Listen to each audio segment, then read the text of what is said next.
So today in the second part of the chapter, soil resources, we will be discussing about soil erosion, types of soil erosion, conservation of soil, and various schemes launched by government to conserve soil in India.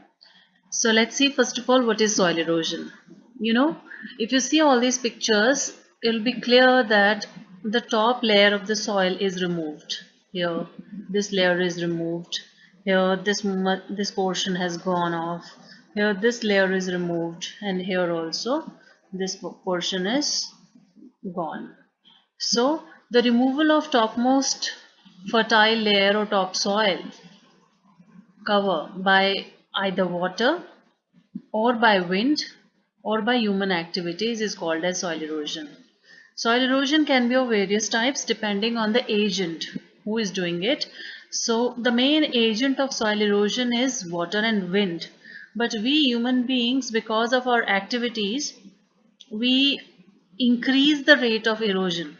For example, if this is a piece of land and we don't have any vegetation here, human beings have removed the vegetation, either they were forest or grasslands or agricultural land or anything. If we leave it barren, then obviously rainwater will erode it. So we increase the rate of erosion, though the major agent of erosion are water and wind. Water can cause sheet erosion like this. A large sheet of soil is removed. Rill erosion, in which thin cracks of land appears because of soil erosion. You see these thin lines and thin cracks, finger-like cracks appear on a piece of land. So it has been removed by rainwater. It can be a gully erosion, a wider crack. A wider crack of rill erosion can can be called as gully. So gully erosion, you can see this thin one will be called as rill, but if it becomes wider, it is called as gully erosion.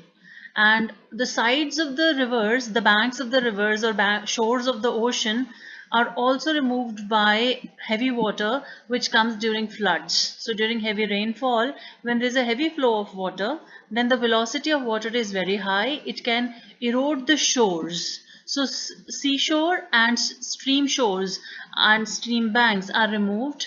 That is called as seashore or stream erosion. Finally, wind. Wind can carry loose particles of the soil very easily, like here you can see in this picture.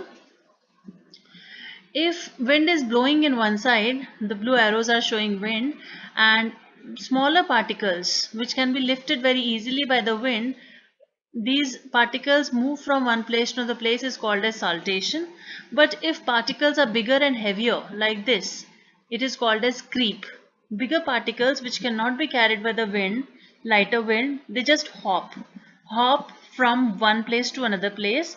This hopping uh, pattern of the soil particles and wind particles is called as creep. While the lightest particle, that is dust, the dust particles, which are very small in size, can remain suspended in the air and can cause dust storms. So thinner particles, smaller particles will call suspension. Medium-sized particles carried by the wind will be calling as saltation, and bigger size of particles which hop on the surface will be called as creep. This is wind erosion. Let's have